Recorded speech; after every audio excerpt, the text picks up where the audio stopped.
Le traitement endovasculaire, je vais le défendre.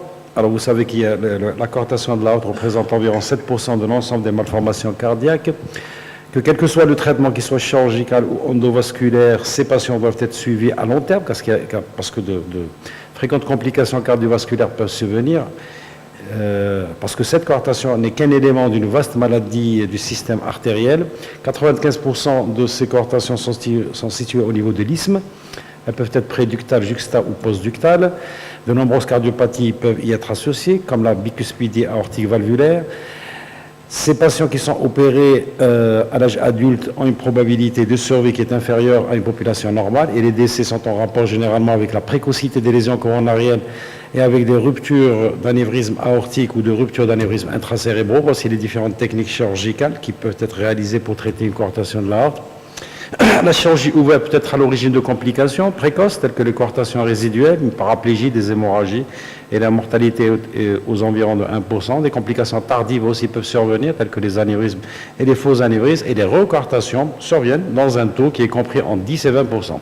Le traitement endovasculaire est une véritable alternative à ce traitement chirurgical.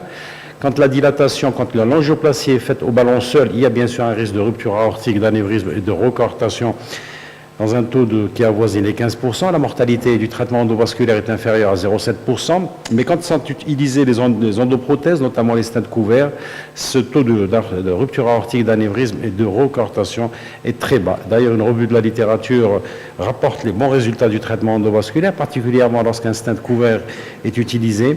Et notre série que je vais vous présenter tout à l'heure confirme ces bons résultats. Alors, il y a bien sûr le choix du stent. Il y a des stents auto-expansifs ouverts qui peuvent traiter ce genre de pathologie, mais ces stents n'ont pas suffisamment de force radiale pour traiter les lésions élastiques et les forces d'hypoplasie de l'isthme aortique. Il y a aussi les stents auto-expansibles couverts, aussi qui peuvent traiter ce genre de lésions, même et qui préviendraient de la formation d'anévrisme et peut-être même de rupture aortique, mais ces stents n'ont pas eux aussi suffisamment de force radiale pour ouvrir la totalité du segment sténosé. Et puis il y a aussi les stents Shitham Platinum, Balloon in Balloon BIB, le stent CPBIB. Une étude a été faite pour évaluer l'efficacité de ce genre de stent dans les coarctations de l'aorte. Il est rapporté un taux de succès technique de 100% et une excellente réduction du gradient de pression post-procédure. Une autre étude a montré que ce stent ne se fracturait pas et que le système du ballon dans le ballon permet de diminuer de manière considérable les migrations au cours du déploiement. Et puis ces stents ont d'autres avantages tels que leur flexibilité et leur bout arrondi qui préviendraient des ruptures aortiques. Les stents couverts, en général, préviennent de la formation d'anévrisme, même si ce taux d'anévrisme est généralement bas, compris entre 0 et 4%. En ce qui concerne l'hypertension artérielle, quel que soit le traitement, l'incidence de l'hypertension artérielle, parfois démasquée par une MAPA ou après un effort, est beaucoup plus importante que celle d'une population normale. Alors maintenant, je vais vous présenter notre étude prospective une série de 39 patients, adolescents et adultes, traités par voie endovasculaire pour des coarctations isthmiques entre janvier 2014 et décembre 2018. La moyenne d'âge de ces patients est de 27 ans. Tous les patients étaient hypertendus.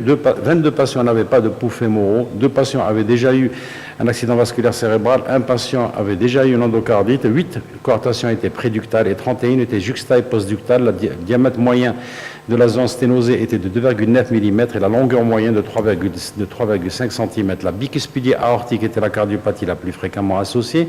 2 patients avaient déjà une cardiopathie ischémique. 2 patients avaient une persistance du canal artériel. 2 avaient une artère sous-clavière droite aberrante et 2 patients avaient déjà été opérés, chirurgie classique d'une coarctation, et donc on les a traités pour une recoarctation. L'anesthésie générale a été utilisée dans tous les cas.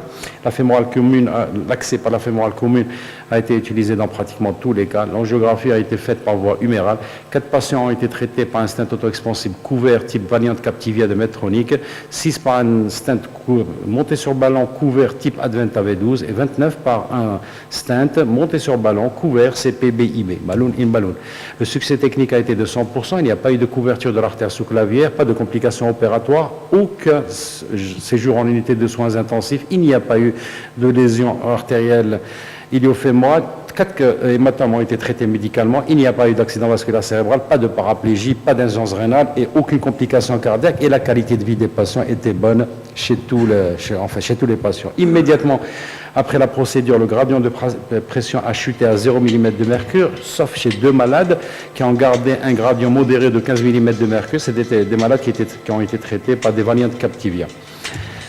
Donc la moyenne de ce gradient qui était en pré-procédure de 53 mm de mercure a chuté en post-procédure à 2,02 mm de mercure et pour un suivi moyen de 36 mois avec des extrêmes de 3 à 60 mois, cette moyenne du gradient est restée stable à 2,2 mm de mercure. Tous les patients ont des pouls fémoraux, 6 patients sont normotendus, 18 sont restés hypertendus mais bien contrôlés avec un médicament et 15 toujours hypertendus mais bien contrôlés avec 2 médicaments. Au cours du suivi, le gradient de pression est de 0 mm de mercure chez 30 dans 30 cas, et de 10 mm de mercure chez 6 patients et de 15 mm de mercure chez 3 patients.